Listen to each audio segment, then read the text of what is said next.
হাসরের ময়দানে আল্লাহ তাআলা যখন বিচারের কাঠ করে বসবেন, আল্লাহ তাআলা বলবেন লিমানিল মুলকুল ইয়াউম লিল্লাহিল ওয়াহিদুল কাহ্হার। আল্লাহ তাআলা যখন হুঙ্কার দিবেন, হুঙ্কারের শোনার সাথে সাথে সমস্ত মানুষগুলো বেহুশ হয়ে যাবে। আল্লাহ তাআলা আবার ডাক দিয়া বলবেন, তখন আবার সকলে বেহুশ ফিরে আসবে। আল্লাহ তাআলা ডাক দিয়া হাসরের ময়দানে বলবেন, হে হাসরের ময়দানের বাসীরা, হে বান্দারা, আর তোমরা বলো আজকে হাসরের ময়দানের রাজত্ব কার? কেউ জবাব দিবে না।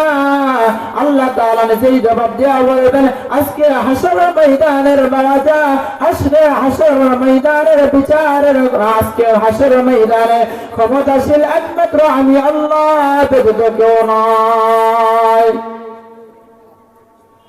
ওই হাসরের ময়দানে যখন মুসলমান ওই দিক থেকে জাহান্নাম চিৎকার করতে থাকবে, আল্লাহ তাআলা বলবেন, এরপরেও জাহান্নাম থামে না, জাহান্নাম থামে না। কেমন জাহান্নাম আল্লাহ বানাইলেন, আল্লাহ তাআলা কেমন জাহান্নাম বানাইলেন। ওই জাহান্নাম চিৎকার দিতে থাকবে আর বলতে থাকবে, আল্লাহ গুনাহগার গুলো আমার পেটের ভিতরে দাও, আর ক্ষুধার সহ্য করা যায় না। এরপর আল্লাহ তাআলা যখন বলবেন অপেক্ষা কর, বিচার কার্য করিয়া বেঈমান নাফরমান গুলোকে তোকে দিয়ে দেব। এরপরও জাহান্নাম থামে না, জাহান্নাম থামে না। ওই দিক থেকে আল্লাহ তাআলা ফেরেশতাদেরকে বলবেন, হে ফেরেশতারা, তোমরা এই জাহান্নামকে শিকল পরায়া পেছনের দিকে নিয়ে যাও। ৭০,০০০ নূরের ফেরেশতারা নূরের শিকল দিয়া জাহান্নামকে টেনে পেছনের দিকে নিতে চাইবে, কিন্তু নেওয়া সম্ভব হবে না। জাহান্নাম দ্রুত পেছনের দিকে দৌড়াবে না, জাহান্নাম শুধু সামনে দিকে আসতেই থাকে, আসতেই থাকে। ওই দিকে আপনার আমার পয়গম্বর আপনি মাকামে মাহমুদের ভিতরে আল্লাহর নবী সিজদায় পড়ে কান্না করবে আর বলতে থাকবে, আল্লাহ আমার একটা উম্মতে যেন জাহান্নামে না যায়, আমার একটা উম্মতে যেন জাহান্নামে না যায় গো আল্লাহ। আল্লাহ তাআলা ডাক দিয়া বলবেন, পয়গম্বর আপনি কান্না করবেন না, আপনি কান্না করবেন না, আপনি মাথা উঠে দেন। আল্লাহ তাআলা ডাক দিয়া বলবেন, ওয়ালা সাওফা ইয়াতিকা রাব্বুকা ফাতারদা। হে নবী আপনি কাঁদবেন না, আপনার প্রভু আপনাকে তাই দিবে, আপনি জানিয়ে খুশি হবেন। এরপর আল্লাহর নবী মাথা মোবারক উঠায় না, আল্লাহ তাআলা ওই দিক দিয়ে জাহান্নাম চিৎকার দিয়ে আওয়াজ, জাহান্নাম চিৎকার দিয়ে আসতেছে, জাহান্নামকে পেছনে নেওয়া সম্ভব হয় না। আল্লাহ তাআলা তখন ফেরেশতাদেরকে একটা পেয়ালার ভিতরে একটু পানি দিয়া বলবেন, হে ফেরেশতারা, এই পানিটুকু জাহান্নামের গায়ের উপরে ছিটিয়ে দাও। আল্লাহ তাআলা আদেশে ফেরেশতারা ওই পানিটুকু নিয়ে যখন জাহান্নামের শরীরের উপরে ছিটিয়ে দেবেন, মুসলমান জাহান্নাম বিদ্যুতের গতিতে পিছনের দিকে দৌড়াইতে থাকবে। ফেরেশতারা আশ্চর্য হয়ে জিজ্ঞেস করবে, হে আল্লাহ আপনার এত শিকল দিয়া এত ৭০,০০০ ফেরেশতা যেই জাহান্নামকে টেনে পেছনে নিতে পারলাম না, আপনি এটা কেমন পানি দিলেন গো আল্লাহ? যে পানিটুকু জাহান্নামের শরীরে ছিটায় দেওয়ার সঙ্গে সঙ্গে জাহান্নাম পেছনে দৌড়াইতে থাকে, পেছনেও দৌড়াইতেছে।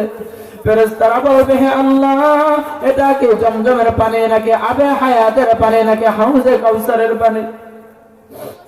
আল্লাহ তাআলা ডাক দিয়া বলবেন, ফেরেশতারা না না, এটা হাউজে কাউসারের পানিও না, এটা আবে হায়াতের পানিও না, এটা জমজমের পানিও না। ফেরেশতারা এটা হলো আমার গুনাহগার বান্দাদের চোখের পানি, যারা গুনাহ করার পর তারা যা গভীর রাত্রে উঠিয়া ঠান্ডা পানি দাও ওযু বানায়া 2 রাকাত 4 রাকাত নামাজ আদায় করিয়া আমি রবকে পায়ে সিজদা করিয়া আমার কাছে ক্ষমা প্রার্থনা করছে চোখের পানি ফেলিয়া।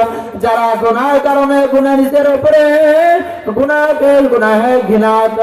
গুনাহের শাস্তি এটা ভয়ে তারা গোপনে কান্না করেছে চোখের পানি ফেলিয়া, আমি আল্লাহ ওই পানিগুলো বৃথা যেতে দেই নাই রে ফেরেশতারা। আমি আল্লাহ তাআলা ওই পানিগুলো কুদরতি ভাবে জমা রেখেছি।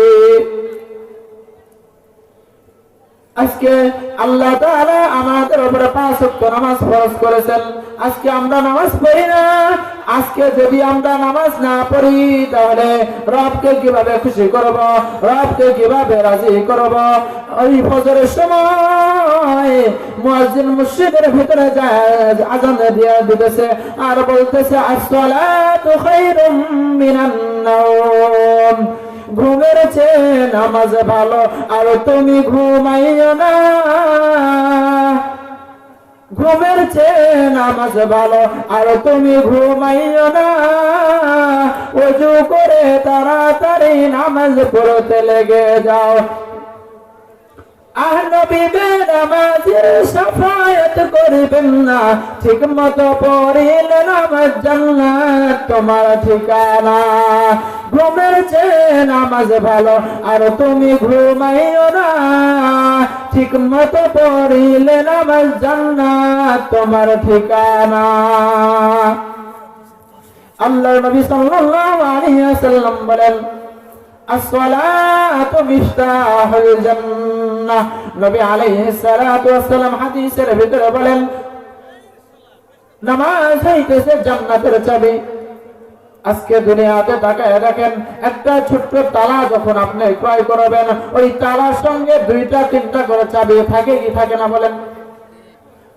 আজকে সামান্য একটা ছোট্ট তালা করার জন্য যদি দুই তিনটা চাবি ওই তালার সাথে থাকে, তাহলে যে জান্নাতের ভিতরে আমরা প্রবেশ করব, জান্নাতের দরজার ভিতরে লক করা আছে, ওই জান্নাতের দরজার ভিতরে তালা দেওয়া আছে, তালা মারা আছে, ওই জান্নাতের চাবি হইতেছে দুনিয়াতে নিয়ে যাওয়া নামাজ।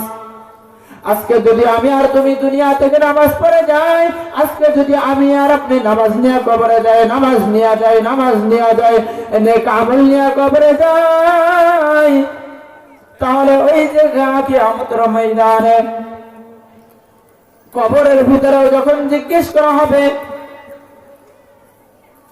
যখন আমি যদি নেককার হয়ে কবরে যাই, আল্লাহ তাআলা বলেন ইন্নাল্লাযীনা আমানু ওয়া আমিলুস সালিহাত, আল্লাহ তাআলা বলেন যারা দুটো জিনিস নিয়ে দুনিয়া থেকে আখিরাতের দিকে আসবে, দুটো জিনিস দুনিয়া থেকে নিয়ে যারা কবরের দিকে আসবে, এক নম্বরে ইন্নাল্লাযীনা আমানু, যারা আল্লাহ তাআলার উপরে ঈমান আনবে, আল্লাহ তাআলার সমস্ত জাত ও সিফাতের উপরে ঈমান আনবে, আল্লাহ তাআলার ফেরেশতাদের উপরে ঈমান আনবে, আল্লাহ মোট কথা আল্লাহ তাআলার সমস্ত জাত এবং সিফাতের উপরে যারা ঈমান আনবে।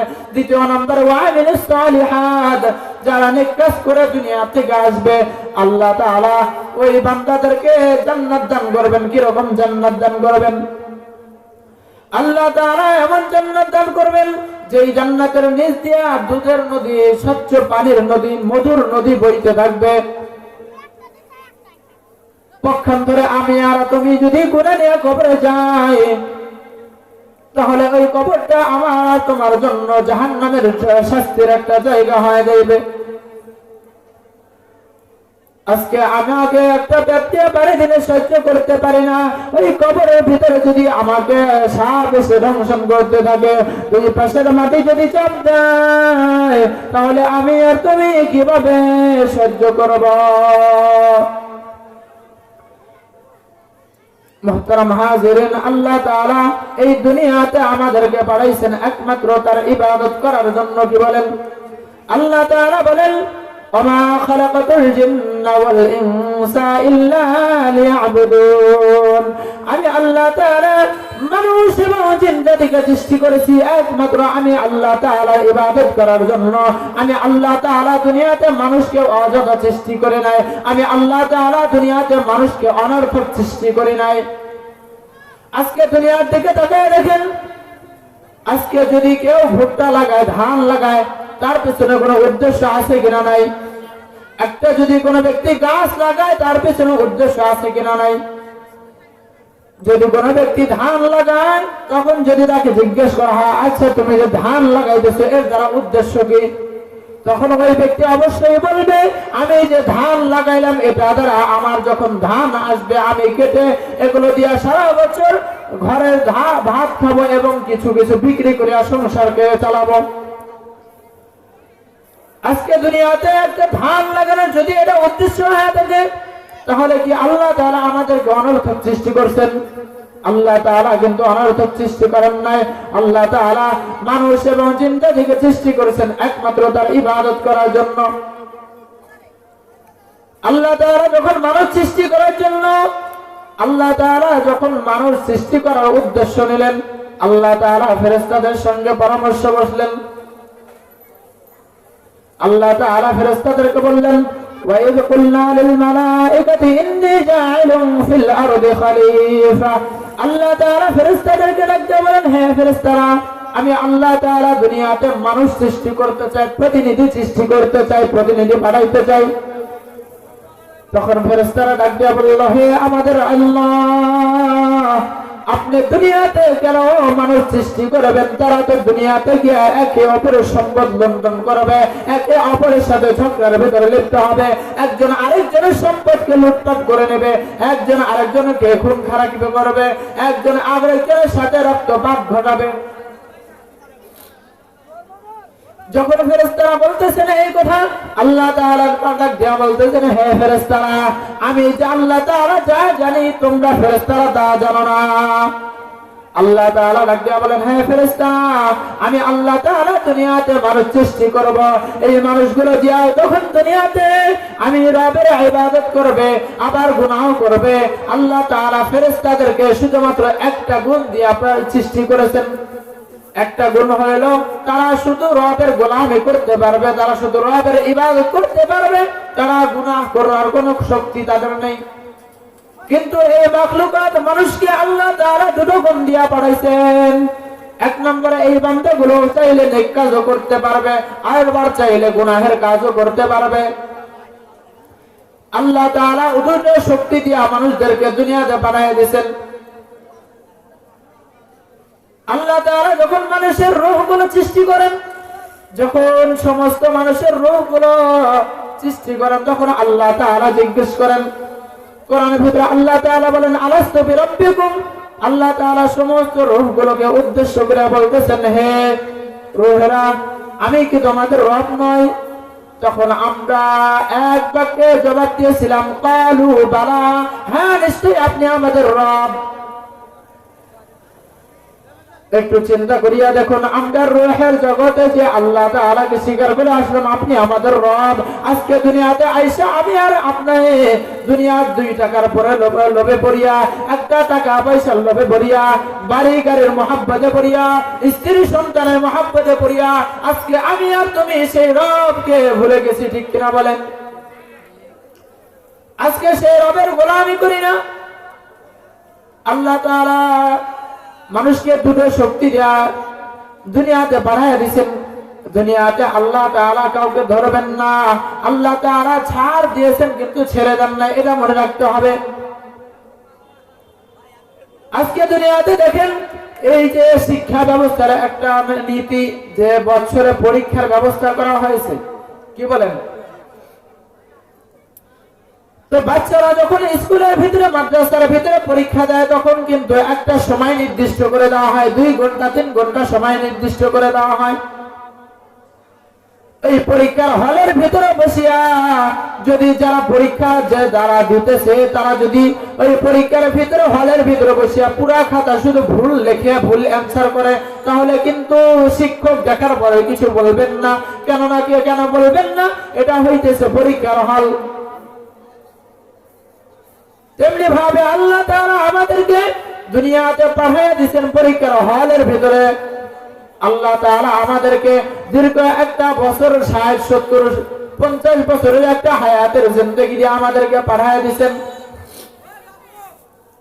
আজকে আমি আর তুমি এই হায়াতের ভিতরে, এই সামান্য একটা হায়াত পায় আমি যদি হাজারো নাফরমানি করি, আমি চাইলে নেক কাজ করতে পারি, আমি চাইলে গুনাহের কাজও করতে পারি, কিন্তু আল্লাহ তাআলা তো আমাকে এটা ইচ্ছা দিয়ে দিয়া দিয়েছে। আল্লাহ তাআলা দুটো রাস্তা বাতায় দিয়েছেন।